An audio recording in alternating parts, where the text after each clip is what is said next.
Hi everyone, this is me Sonia और आज इस वीडियो में हम डिस्कस करेंगे blood urea nitrogen and creatinine, जो कि एक डायग्नोस्टिक टेस्ट है जिसको हम यूज़ करते हैं यूरिनरी सिस्टम के प्रॉब्लम्स को असेस करने के लिए। इस वीडियो में हम डिस्कस करेंगे इसके पर्पस क्या है और इसकी नर्सिंग एक्शंस क्या हो सकती हैं।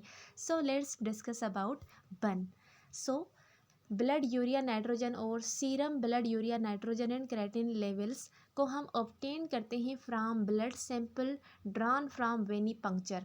वेनी पंक्चर में हम थोड़ा सा वीन्स को पंक्चर करते हैं ताकि वहाँ से ब्लड की सैम्पलिंग की जाए, क्योंकि it's very difficult to draw sample of blood from infant और नियोनेट्स। दैट्स वाई हमने उनमें वेनी पंक्चर करते हैं ताकि वहाँ से हम ब्लड सैम्पलिंग करें, क्योंकि हमें जो ब्लड यूरिया नाइट्रोजन और क्रेटिनिन की टेस्ट करनी होती है वो हम ब्लड से ही करते हैं। दैट्स वाई उसके लिए हमने ब्लड सैंपल को ड्रा करना है फ्राम वेनी पंक्चर।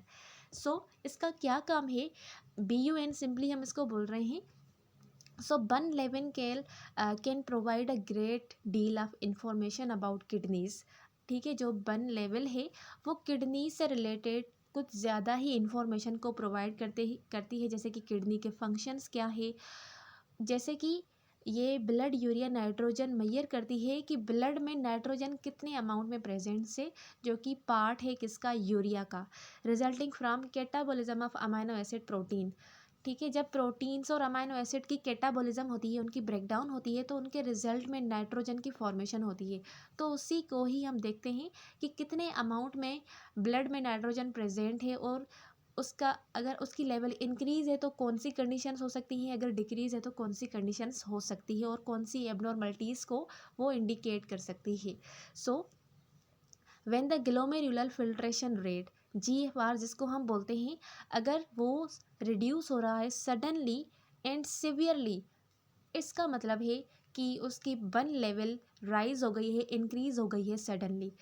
तो इस तरह से ये एक दूसरे को इंडिकेट कर सकती हैं। अगर बन लेवल सडनली इंक्रीज हो गई है तो इसका मतलब है जो किडनीज का ग्लोमेरुलर फिल्ट्रेशन रेट है वो डिक्रीज हो गया है सडनली। ओके, GFR का मतलब है 1 मिनट में जो किडनीज है वो कितने अमाउंट जो यूरिन है उसको फिल्टर कर रही है, इसको हम ग्लोमेरुलर फिल्ट्रेशन रेट बोलते हैं। यानी ग्लोमेरुलस से कितना यूरिन फिल्टर हो रहा है, यानी जो ब्लड है वो फिल्टर हो रहा है और उससे यूरिन बन रहा है।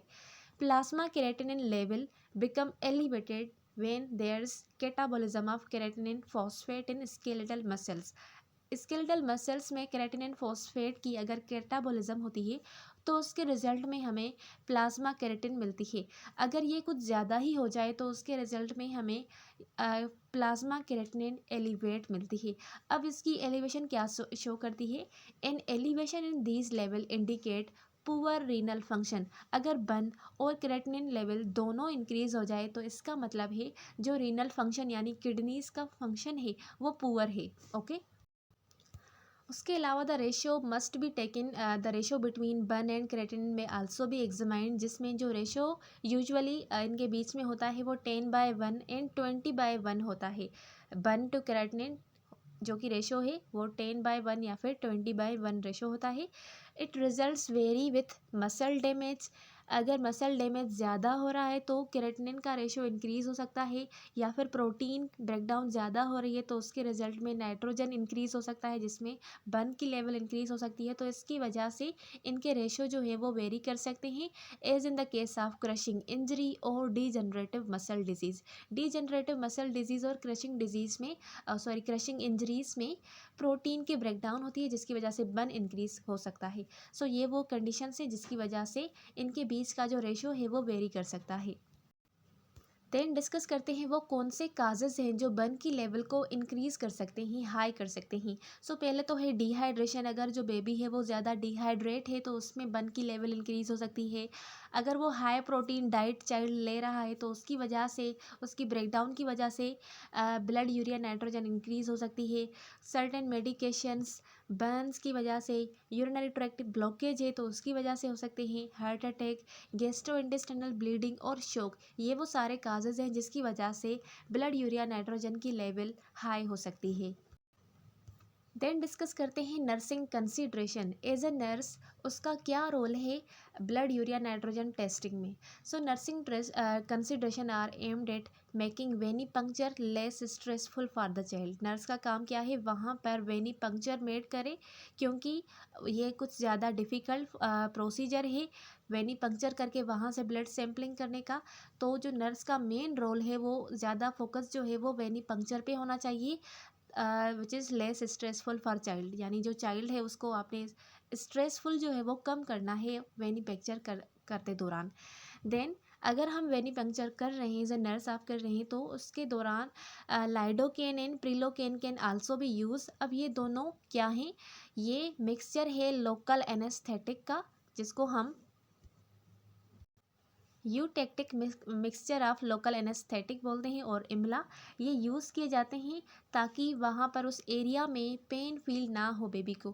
क्रीम और some other form of topical anaesthetic are also use to make it easier and less traumatic to draw blood. क्योंकि हम पंक्चर कर रहे हैं, वहाँ से थोड़ा कट लगा रहे हैं वेंस के ऊपर, तो पेन तो होगा। तो उस पेन को कम करने के लिए लोकल एनेस्थेटिक्स, क्रीम्स और टॉपिकल एनेस्थेटिक्स का यूज़ किया जाता है, ताकि वहाँ पर जो पेन हो और ट्रामाटिक वगैरह है ये कुछ कम हो सके, to draw blood from a child. Then remember to apply it at least 1 hour before drawing blood. अगर हम वेनी पंक्चर कर रहे हैं और ब्लड ड्रा कर रहे हैं, तो उससे 1 घंटा पहले ये सारा कुछ लगाना है। यानी आप लैडोकेन या फिर प्रिलोकेन लगा रहे हैं, या फिर क्रीम्स, या फिर कोई भी टॉपिकल एनेस्थेटिक्स का यूज़ कर रहे हैं, तो ये रिमेंबर करना चाहिए कि 1 घंटा पहले लगाना है before drawing the blood. Then allow the parent to be present. जब आप ये प्रोसीजर कर रहे हैं एज अ नर्स, तो पेरेंट्स को अलो करना है कि वो उस टाइम प्रेजेंट हो अपने चाइल्ड के करीब। And allow the child to hold a comfort object. यानी चाइल्ड को अलो करना है कि एक कम्फर्ट ऑब्जेक्ट को होल्ड करें, जैसे कि उनके पेरेंट्स के हाथ हो सकते हैं, या फिर स्टफ्ड एनिमल और blanket during the Veni puncture. किसी भी कोई भी ऐसी चीज़ हो जिससे उनको कम्फर्ट फील हो। बहुत लोग क्या करते हैं, जो कपड़ा होता है उस कपड़े को माउथ में रखते हैं, ताकि उससे उनके ये मिथ होता है कि उनको पेन कम होगा। तो जो भी जिस चीज़ से उनको कंफर्ट फील हो, तो वो आपको उनको अलो करना है। Then follow dietary order is necessary sometimes when blood urea nitrogen level are elevated.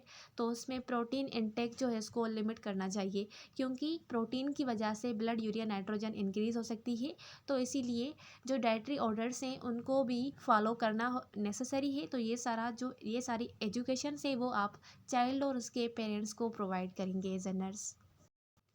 Okay, so this was the whole about this, and I hope कि आपको आज की वीडियो क्लियर हुई होगी। मिलते हैं अगले वीडियो में, तब तक के लिए अल्लाह हाफिज़।